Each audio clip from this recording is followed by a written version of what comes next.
Our guest today comes to us courtesy of our friends at PodMatch. PodMatch automatically matches ideal podcast hosts and guests for interviews. We recently signed up for PodMatch, and we've had instant success in matching with guests for our show, including today's guest. Check out the PodMatch link in our show notes or here on the show page to learn more. Heidi Johnson found herself in a period of grief after a tragic event took a loved one from her life. But in that moment, in the moments that followed, good surfaced. And since then, she started a nonprofit that helps support families in need at Children's Hospital of Los Angeles, and another organization that teaches leadership to middle and high school students, all while leading her own podcast and blog efforts through Charity Matters. Y'all want some positivity in your day? You're about to get it on this episode of Pick Up the Six podcast. Heidi Johnson joins the show. Heidi, how are you? I'm great. Thanks, Brian, for having me. It's so great to be here. Absolutely thrilled as to how this comes about. Your profile came across thanks to our friends at PodMatch, and I saw all this great work that you're doing of putting the service before yourself, really impacting your community. I said, we got to have a chat with Heidi. So I'm just thrilled to do it. It's good to see you today. Well, it's great to be here. And I just love what you're doing. And service before self that's just what makes the world go around, right? So Bravo to you for bringing these conversations to the forefront. You said before we hit record, you can't lead unless you serve. And I want to lean in on that throughout the course of this episode, but let's get to know you a little bit. Where are you? What's Heidi Johnson up to? I am in Pasadena, California, home of the Rose Bowl. Yeah. So you could spit from where I am to the Rose Bowl. So yes, I am in beautiful, sunny Pasadena, California. Have you always been out in that area? Always. I live a mile from where I was born, a mile from where I went to school. My family's been here since 1918. So my life has taken me many places, but my roots are strong and deep here. I've attended one Rose Bowl in my life and went out and covered the game. 2008, University of Illinois played USC. Your alma mater. Fight on, yes. You smoked the Illini that day. My wife and I were covering the University of Illinois for a TV station in Central Illinois. And somehow we convinced the TV station to send both of us to Pasadena for the week to cover the game. So we did all the stuff around the game, right? Lowry's Beef Bowl, all that good stuff. Yeah, isn't it fun? It was great. And then we got to go to the game. It was amazing. It's a fun experience. Besides living in New York City for New Year's, Pasadena is a really fun place to be. It was cool. We were up early on New Year's Day, went out to the Tournament of Roses, got to see all of that, which was really incredible. Cover the game. It was a great experience for sure. Did live shots outside the stadium. It was really pretty fun. Yeah, it's a fun thing. I walk around the Rose Bowl for my little workout every day, and it's just part of our city. It's a great thing. Service driven, two words that describe you. We're going to talk about a few different things you've done, and kind of the focus in this service space, in the nonprofit space, around starting, around finding leaders, and around mentoring. But service in your life, giving back, right? Being involved in the nonprofit space, always kind of been there? Always been there. I think I've been really fortunate to have come from an incredible family that it's just part of our DNA. It's what we do. It's what generations of our family has done.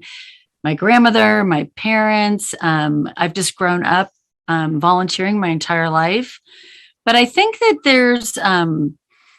there's a moment or an intersection where sometimes giving, service, doing isn't it. For me, it was like brushing my teeth in my youth. It was just like what I did. Mm-hmm. I just did it because that's what you do. It didn't kind of have an intersection with purpose until later in my life. And that's when service took on a whole different meaning for me, a whole deeper, richer context.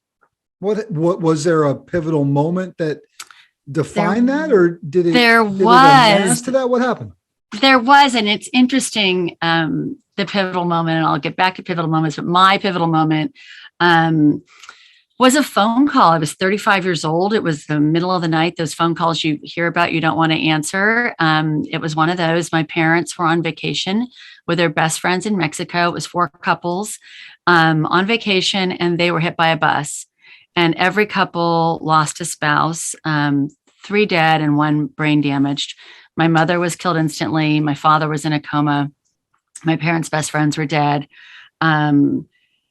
my world just turned upside down in a second. I mean, just in a second. And I had 3 little boys. I had a baby and two little ones, like 5 and 4. And everything just really, it just changed, and life becomes very different, after loss, and what's important becomes very clear. And I was really lucky that a year after that accident, I was given an opportunity to serve, which really saved me and healed my grief. And that was starting a nonprofit.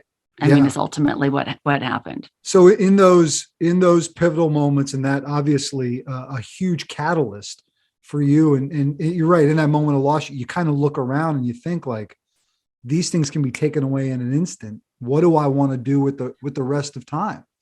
Is that right? Were those the internal conversations? Were those the late night conversations with yourself after that moment? I think people can confuse grief with pity. And I think that they're not the same, but they feel the same. It feels like you're feeling sorry for yourself, even though that's not really what grief is. But at the time, I think you think that that's what it is. And every time you serve, you don't think about yourself, you think about the other person. So when you're in this place of grief, the only place that I found consolation was when I was serving other people. And I ended up having an opportunity, call it divine intervention, call it God, call it whatever you believe in, call it my mother, pulling strings from above. I think it's all of those things. But about a year after my parents' accident, almost to the day, and my parents' accident, I have to say my father was in a coma for almost a month. And my mom had died, and my dad came home after their accident on Thanksgiving Day in 2002. And in November 2003, I got a phone call from a friend who is a Catholic priest, really cute guy, went to high school with my husband, a fun guy. And he's like, Heidi, I need you to come down to Children's Hospital, Los Angeles and bring some friends. I need help. And I said, what do you need help with? And he said, I'm the only chaplain here. He said, I work here 9 to 5, Monday through Friday. I greet the helicopter with accidents. I do blessings before surgery. I do last rites. I do everything. And then I go work in my church on the weekends and nights. And he said, and we have 300,000 kids coming through here every year, and I can't do this alone. And I said, well, what do you want from me, John? And he's like, we need more chaplains, and they don't need to just be Catholic priests. There's a lot of religions that are represented here. And I think we need to start a nonprofit to bring chaplains of all faiths to Children's Hospital. I said, well, I don't know how to do that. He's like, just come down and bring friends. And so I said, I have nothing. I'm on empty because I've been grieving, right? I've got nothing. And he's like, please. And so I said, all right. So down we went. The 10 of us were in the hospital on this tour. And we see this woman running toward Father John. I mean, like she sees George Clooney. And again, he's cute. Sure. But I mean, he's kind of got a Thornbirds kind of hot priest sort of thing going on for him. And she's running with her son in the wheelchair, Father John, Father John. And he's like, whoa, whoa, whoa, whoa. These are my friends. Hey, calm down. And she says, I have some great news. And she says, well, who are these people? And he says, well, they're trying to help me. And she's like, do you know what Father John did for me? And she tells us her story. She's a single mom and just moved to LA. And a month before, her son had been run over in carpool line and a drop off, and wasn't supposed to live. And they were helivac to Children's Hospital. Father John greeted her at the helicopter and sat with her for 8 hours of surgery and gave her hope and gave her faith that he was going to pull through, which he did. But he came every single day for that entire month and was her only emotional, spiritual lifeline to just get her through. And she looks at all of us in that hospital hall and she says, Father John, he's going home. He's going home on Thanksgiving Day. And in that moment, the lightning bolt, the chills, even telling the story today, every hair stands up on my back. I was called for whatever reason to serve. Incredible. That was the moment. Yeah.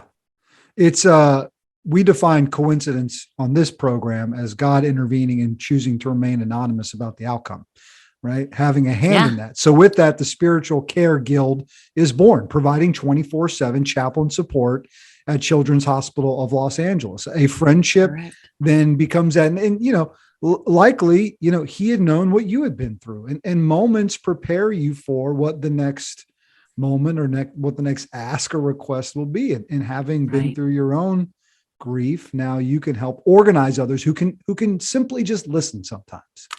Absolutely. And really it gave purpose to my loss. Not that you necessarily need purpose, but in my own mind, it became, if thousands, tens of thousands now, even maybe hundreds of thousands of families have a chaplain by their bedside at the hardest moments of their life because of something that happened to my mother. In my mind, it gives such peace to me, knowing that something really beautiful came from this loss, a really beautiful legacy. And we now have a $10 million interfaith center. We have chaplains of religions. I don't even know what they are. We have over 30 chaplains, 24 hours a day, 7 days a week. The staff are part of the medical team. So the chaplains are part of the medical team. So they do rounds with the doctors. And we are now a national template of pediatric chaplaincy, meaning children's hospitals all over the country follow our model to try to do what we've done. So I'm incredibly proud of that work. And it had a sad little beginning maybe, but it's such beautiful work that happens every day in that hospital, and what the chaplains do for these families and these kids. It's magical. Well, you got to think about the myriad of reasons why someone might end up in a hospital in need of care. But when it's something like that happening to your kid too, there's just such an incredible level of vulnerability and self-doubt as parents are having to go through what is the hardest thing as a parent to have to deal with, which is something happening to your kid. And to be able to provide a service where there's always someone that's able to speak to them. What an incredible gift. It's amazing, Heidi. It's incredible. Really been great. And the other thing that the chaplains do is the chaplains help the staff. So the staff can keep serving and giving, because the staff give all day.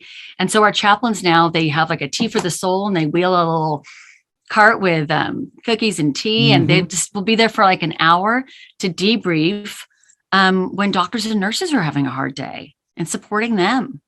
So there's just so many levels of what spiritual care has been able to do at CHLA. It's really a good thing. Hey, before we keep the conversation going, tell our folks where they can go to learn a little bit more about this as a nonprofit. I'm assuming that every dollar you can get in the door only helps. So take a little moment. Every dollar you can go to, give a little pub, give a little promo. You can go to spiritualcareguild.org. And we have an Angels in Action campaign happening right now to help provide chaplains at CHLA. So Children's Hospital Los Angeles is a really special organization, and I'm proud to now be a trustee there after serving them for 20 years.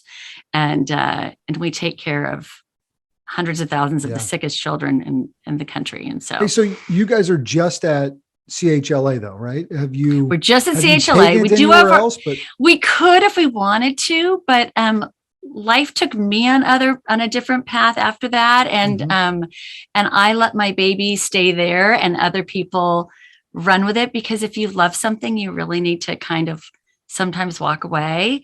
And I knew it was the best thing for spiritual care. As I said, I'm still on the advisory board of the hospital, spiritual care. I'm still a trustee at the hospital. I'm still involved, but I don't run it day to day. I run a different nonprofit, and I started some other things along the way. So that was just chapter one of my service story. Yeah, it's sort of what gets you propelled into this space, right? We're going to talk about that other nonprofit because it's doing some incredible mentoring. But as you're building this first one, as you're starting off with this, you then realize, I want to find some other leaders that are in the space. And that becomes the birth of Charity Matters. So tell us a little bit about that effort, because that to me sounds really neat. A way to interview nonprofits. I've been in that space for over 10 years now as well.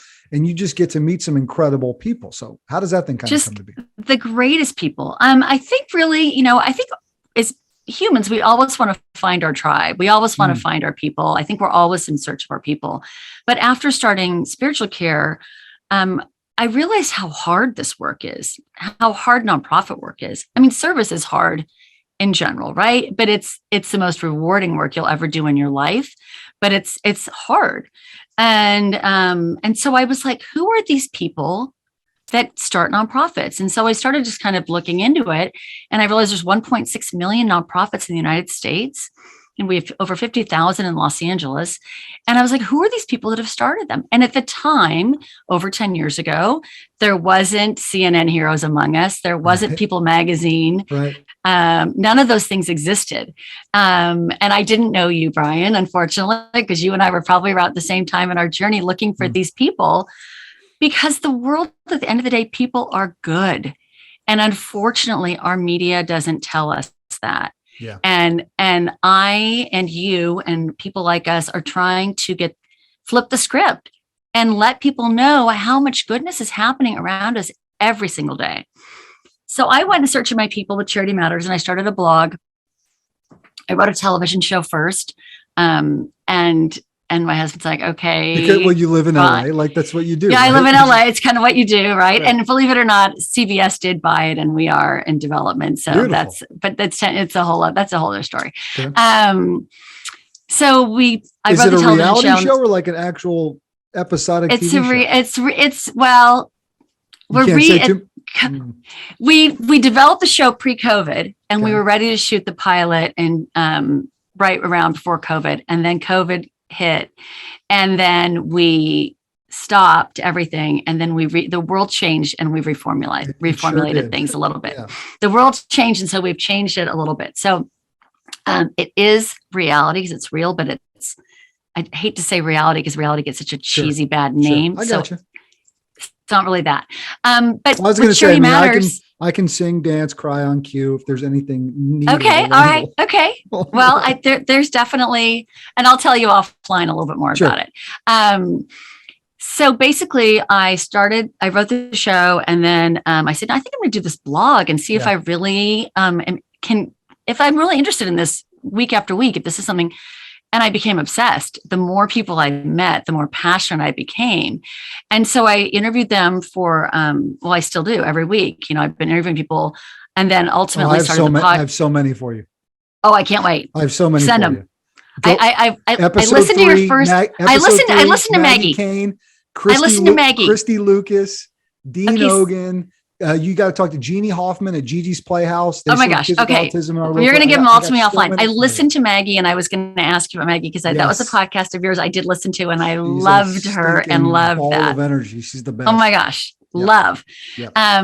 So I started interviewing them, and then I realized with COVID, I was like, I should really do a podcast because I've been having these conversations and recording them for 10 years, but I haven't shared them with everyone. I share them in a written format. Yeah. But I don't share them. You were recording them as you transcribed them for that. Yeah, you have all this content. Right. So I started the podcast during COVID, and we're on season 3, and it's been great. But I am just determined to be like you, a messenger of service. I want the world to know that people are good. I want to know that everything is better when you serve. Your life is better. Your relationships are better. Your joy, your gratitude. I mean, everything is better. Tell us a few episodes you should be on the lookout for. And I know 3 seasons, right? So you've done a lot of work. So what kind of stories are you telling? I had a phenomenal conversation. And I know you probably have this happen too, because you meet phenomenal people all the time, but some kind of haunt you and just, you can't shake them at the end of the day. I had one with this phenomenal gentleman named Kevin Adler, and this nonprofit's called Miracle Messages. He reunites and connects homeless people with their families.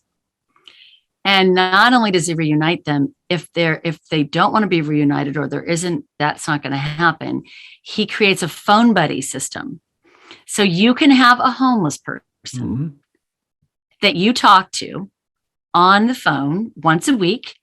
And you can be Betty in Iowa and be talking to a homeless person in Florida or in Los Angeles or in San Francisco right now, and check in, because what he realized is that he had GoPro cameras that he put on.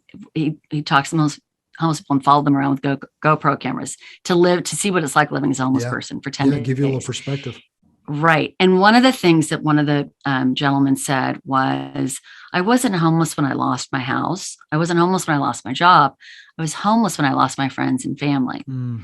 And he realized that if if we can build a social infrastructure around people, then that social infrastructure makes them ready for a home.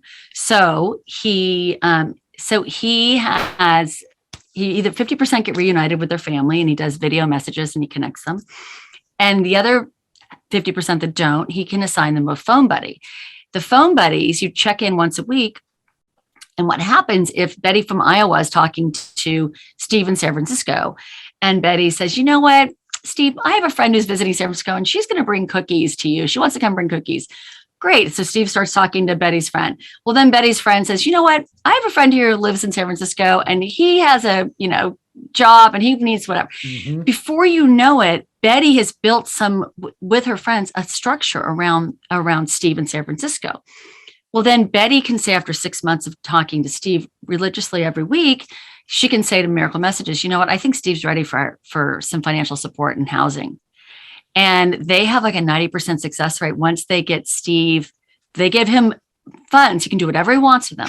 Sure. He can go buy drugs if he wants to. He can do whatever he wants with them. But what Steve does, Steve gives money back to Miracle Messages. Yep. He donates back.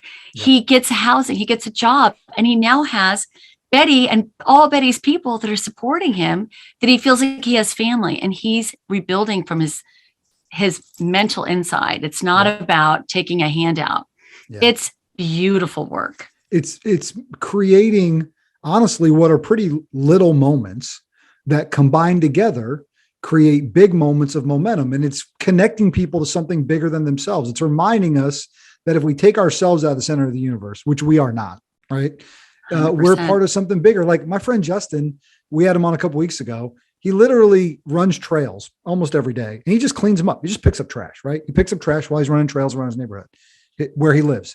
But he takes pictures of it. He puts on Instagram. Other people see it. I started doing it because I'm like, man, he's probably picking up trash today. I have my daughter at the park yesterday. I'm like, let's grab some trash while we're out here. We got hand wipes in the car. We'll be fine. And all of that starts. So then maybe somebody else does it. He's like, I got all these people now who are Instagramming me pictures, tagging me. I've never met them before. This is what he told me, because they're doing it too. And so maybe you make that phone call, right? And then your friend does, or you hand that sandwich out and somebody sees you do it, and you just create a little bit of a spark for something else that can be something huge. Right. And it's so beautiful. And I have to say, I love the conversations because I've interviewed a lot of homeless nonprofits over the years, and I'd never looked at homelessness that way. And Kevin's, the t-shirts they have for everybody who works at Miracle Message is everybody is somebody's someone, is someone, somebody. Yeah. And so you see that person, you think that's someone's son, that's someone's brother, that's someone's child. Yep. So conversations like that just inspire me. They sure do. Me. The name of it is Charity Matters, right? Tell us where we can find that. Yes. So Charity Matters, you can go to charity-matters.com. The person who owns that domain is holding Won't give it up without the dash. Sorry. And I'm just not going to pay the extortionist. So charity-matters.com. And to our website to subscribe to our blog. Also to get the podcast that comes weekly. You can also go to Apple Podcast or anywhere you get your podcast to find Charity Matters podcast. See, everybody thought John Krasinski was breaking new ground during the pandemic, Jim from The Office, with the Some Good News. I'm like, no, man, we're already out. We've been out here. Heidi's out there doing it. We're here. We're here. I know we're here. But I think the more of us keep doing it, and the more people that I'm not saying follow us, but that show there's an audience for goodness. I'm not saying you have to subscribe to Charity Matters or subscribe to Pick Up Six, which you should, by the way. You should do both of those things. Yeah, you should. But the more people that do it, it then creates that positive spiral that you and I are trying to create with these conversations. That's right. All right. So you started one, you've found and learned more about other ones. And now you've got a nonprofit that's centered around mentoring, which I think is really neat. So it's sort of the third prong of this thing. And that's called TASK, right? You're the executive director of that. Yeah, it's called TASK. It's a horrible acronym, but it's called TASK. And we are a youth leadership organization. And we have been teaching leadership for 40 years. It was started by, notice the Catholic theme in my thing, started by a nun. And and basically to promote what they thought were the only leaders once upon a time. In the Catholic Church, they thought it was priests or nuns were the only leaders. And then they thought, oh gosh, we're not going to have a lot of those. So maybe if we get this newfangled thing called student council in our Catholic schools, we'll have 6 leaders in every school. And so for 30 years, TASC, the Association of Catholic Student Councils, was promoting student council leadership in middle schools. And then when I was tasked, pun intended, to take over the roles as executive director, the question we kind of began asking ourselves as an organization is, are there really only 6 leaders in a school? No. Of a middle school? No. Does everybody have leadership potential? 100%. And is it a muscle that needs to be worked out just like going to the gym? Yes. Like any skill set you have, it has to be developed. And does everyone have the possibility? Absolutely. And so we kind of reframed, the organization became more TASC, and we kind of got away from that long name, because why we do support student council, we really are creating youth leaders. And we kind of break leadership down into 4 pillars at TASC. And the reason I took the job is the 4th pillar, which you mentioned earlier, but I'll start in the order. Yeah. The first thing we tell all of our leaders is they have to have a plan, a goal, a dream, a vision, an idea. We call it being a real world strategic planner, but it's having a goal. You know, what do you want to do? The second thing is you have to communicate it in small groups, in large. It's not just public speaking, it's convincing your peers, it's working, consensus, it's working whatever it is, even just your family, and you want to go on vacation or whatever it is, you've got to get everyone to come with you, right? And create that communication, those communication skills. So we spend a lot of time on that. The third thing is you have to be a lifelong mentor. And when you tell a 6th, 7th, or 8th grader that someone looks up to them, they just stop. Wait, what? When you flip it around, they know who they look up to. But when you say, how is your behavior influencing the person who looks up to you? It's really powerful. And because we're a peer-to-peer organization, meaning our college kids teach our high school kids leadership, and our high school kids teach our middle school kids leadership. We serve about 3,000 kids a year, and we have 2.5 employees. Wow. Because we're a waterfall, right? That's we train the trainers, and they keep, and it's more effective. I love it. You are speaking my language. You lead by providing some principles and then getting the heck out of the way. And if they don't want to hear from me, they want to be taught in TikTok and YouTube and Candy and when people say, oh, it's Catholic, no, it's like Taylor Swift and candles. Like, we meet them where they are. It's not Hail Mary. It's not dogma. Sure. Sorry, Archbishop Gomez. Sorry for all the Catholics listening, but you have to let kids find God, themselves, goodness, where they are. Totally. And that's not necessarily on a pew on their knees. Right. And then the last thing and the most important thing, and the reason I really took the job, was our fourth pillar about becoming a servant leader, that you cannot lead unless you serve. That's right. And teaching and planting the seeds of compassion and service in 3,000 kids a year is an absolute privilege for me, and to inspire others to serve is really great. So we partner with great nonprofits, and we have nonprofits that are started by kids to inspire our own kids. We teach our kids about magis, the Latin word for more, trying to find their more, trying to find their calling and their service, what calls them to serve. And so out of it, a handful of our kids have started nonprofits. Yeah. I just wrote down another one you got interview. Note in the pocket. Remember that one. I'm going to send you that one. Oh, okay. Oh, I'm so excited. So you just gave me season 4, Brian. Thanks for that. Season 4 is booking up quick, everybody. If you've been on the show and you're listening and you're a nonprofit, there's a good chance I'm sending you Heidi's way. I love the 4 pillars. I love the servant leadership at the end. I'm a part of this organization called F3, which is around fitness, fellowship, and faith. And it's a men's fitness organization, but it's really a leadership group. And we masquerade as a fitness group. But in there, our leadership principles are very similar, and you have to provide a vision, right? You have to provide, as a leader, you have to provide a vision, right? What do you want us to do? You have to articulate it. You have to be able to speak about what it is. You You have to persuade at times to get people moving. You got to persuade the movement. Right. Then you empower your people to be able to go out, exhort, empower them to be able to go out and do things. There's so much similarity that's tied in here. And as the 8th grade class president at St. Mary's Elementary School, Catholic School in Goldsboro, North Carolina, right? I'm all about it might seem obvious.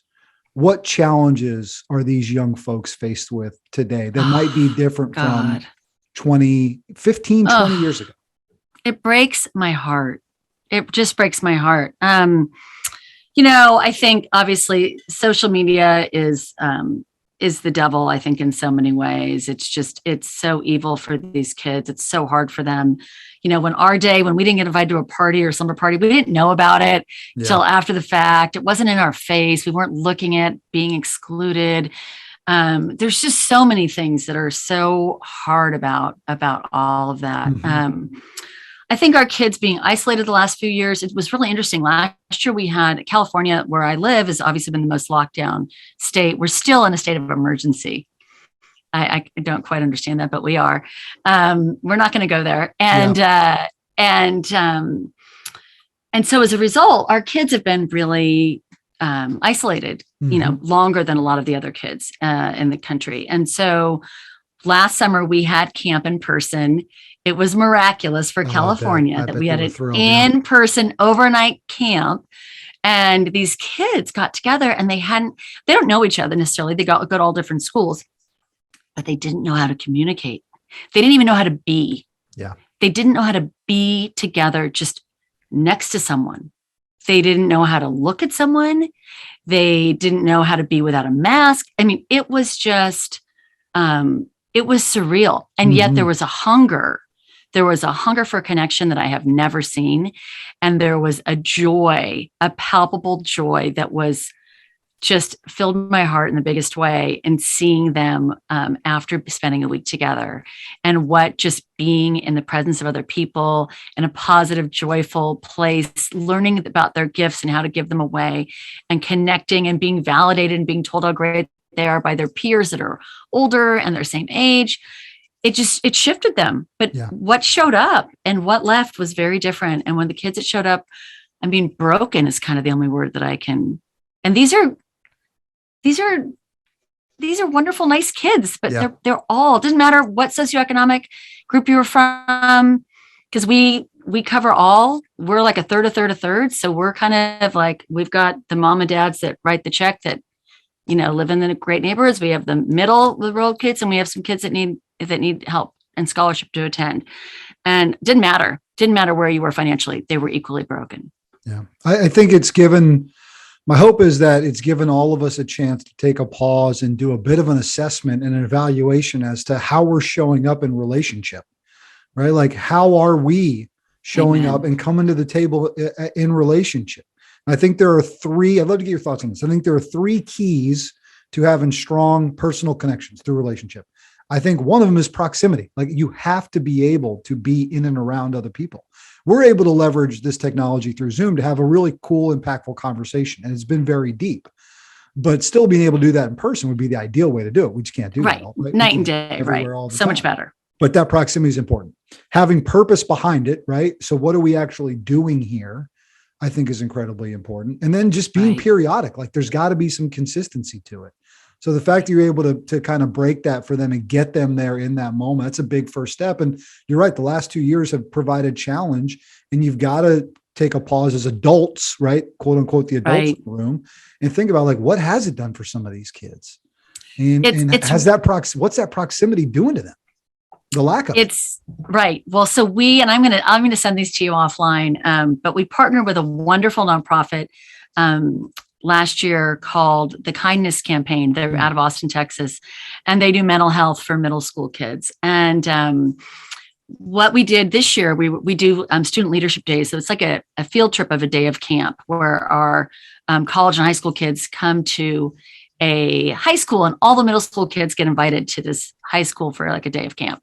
And what the kids did is they went through the Kind music program, and there was a lot of curriculum around this, but when our days broken into 3 segments, their job was to write a song. They formed a band. The group had to form a band, and they had to have a band name and a cover their album cover name. Nice. And then they were given prompts kind of about COVID, but about the last 2 years, and to put together some thoughts on, it was really a socio-emotional mental health check-in, right? Like where you are, but they were putting lyrics down, right. but just let's get it out. But there was a fun way in which they had to do it. And then we gave the actual lyrics, just all these words, to the kindness campaign. They hired out of work musicians and gave us back produced songs, real songs that are on Spotify right now. Mm-hmm. You can go to Kind Music and hear these songs. And there's 2 songs that one's called Back to the Movies and one is called Rolling Thunder that just are so phenomenal. I can't even tell you. I'm going to send them both to you. Yeah, please. And you hear the lyrics about what these kids have gone through. To answer your question in a very long way, it tells you everything. Yeah. It tells you everything. This Take Me Back to the Movies. It's like, take me back to a time where I can go to the movies. Take me back where I get to be outside. Take me back to my friends. Take me back to life.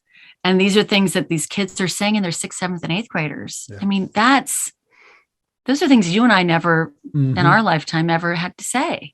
Yeah. Yep. I'll tell you what, guys, this has been, man, Heidi, I'm so grateful for you. I'm grateful that we were connected this way to be able to have just such a neat, deep, purposeful conversation. It makes me think about, we've got roads and airplanes and trucks and supplies, even with supply chain nonsense, whatever, are delivered around our country. You got all these things, right, that keep our country working, keep the lights working.